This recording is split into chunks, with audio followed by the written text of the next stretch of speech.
Fly is a movie I've been wanting to watch for a while and definitely lives up to the hype. It's a very unique horror movie in the fact that it can't really be classified as a horror movie for most of its runtime, since most of it is just a romantic movie. About an eccentric scientist and a reporter falling in love. How nice. Well, that is until the dude starts turning into a fly monster. The whole film is mostly about transformation over time, which is what basically happens. The relationship of the scientist and reporter transforms over time. And so does the transformation into the fly monster. It happens very gradually until we get to its final form. So what is The Fly even about? Well, it's a remake of a 1958 movie, which is kind of a B-movie, but kind of not. It is about a scientist, played by Jeff Goldblum, who wants to transport matter from one place to another. It works, however, getting live matter to actually transport has been difficult. Through the help of a reporter, played by Gina Davis, they finally get the machine to work. On a lovely baboon. Look how cute he is. I don't know why, but I like this baboon a lot. He's not in the movie for very long, but I like him a lot. Unfortunately, his brother looks like this, which is a holy shit moment in the movie. Up until that point, there's been nothing horrific in the film at all.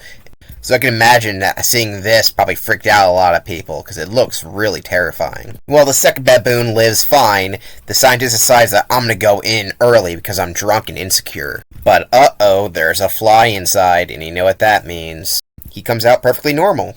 Yeah, he doesn't turn into a fly monster. Would you expect this to be some other movie where he has a giant fly head? No, he's just a normal guy transporting himself. And during this part of the movie, somebody comes like it's a Spider-Man training montage where he discovers he has all these new powers and energy.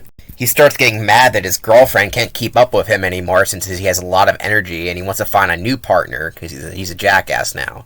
Or maybe it's the fly being a jackass. We don't know. Maybe he shares the same brain with the fly. It is kind of sad, especially since they grew a pretty great relationship, mostly because the actors are married in real life and they have pretty good chemistry. At this point, after all that energy build-up, he realizes that his face is deteriorating and so is the rest of his body. It's falling apart.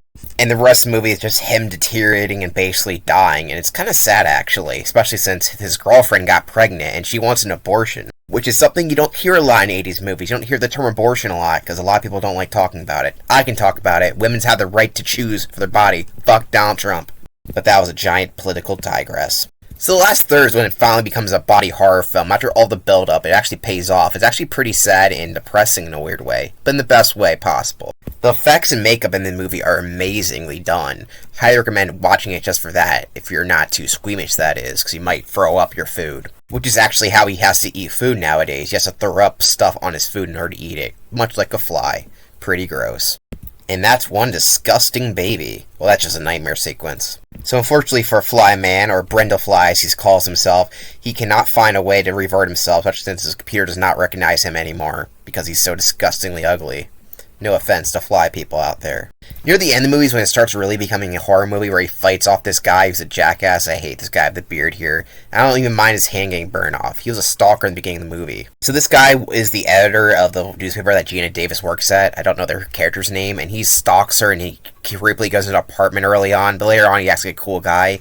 But I don't like that stalker aspect of the guy initially, so fuck him. And in most horror movies, this guy would die, but there actually is nobody dying in this movie other than the main fly guy himself, so yeah, he gets to live, even though I wish he died, because I'm a morbid motherfucker, that's why. This is the point where the Brendel Fly goes insane and wants to merge with his girlfriend and the baby so he can become normal again, I guess. Then he realizes that he was being a complete jackass and wants to kill himself. Even though we don't see this final fly form that often, it looks amazing. I love the way it looks. I love the effects in this movie. It's so great. Yeah, in the end, he points a gun at his head and he's like, kill me. I do not want to live anymore. And if you were this monster fly guy, I guess you would think the same way too. And that's where it ends, with only one kill in the movie and being the main monster himself. It is a very lethargic ending. And that is it for 1986's The Fly. There was a sequel, but since it hasn't had any of the main actors other than the one asshole guy, I have no reason to see it. No Gina Davis, no Jeff Goldblum. Why would I watch it? Plus, I only got a couple days left, and I have other movies I really want to watch. Maybe next year watch The Fly too. Let me know in the comment section below if you want me to watch it. But either way, thank you for watching, and I recommend watching The Fly. See you next time. For tomorrow, if you will.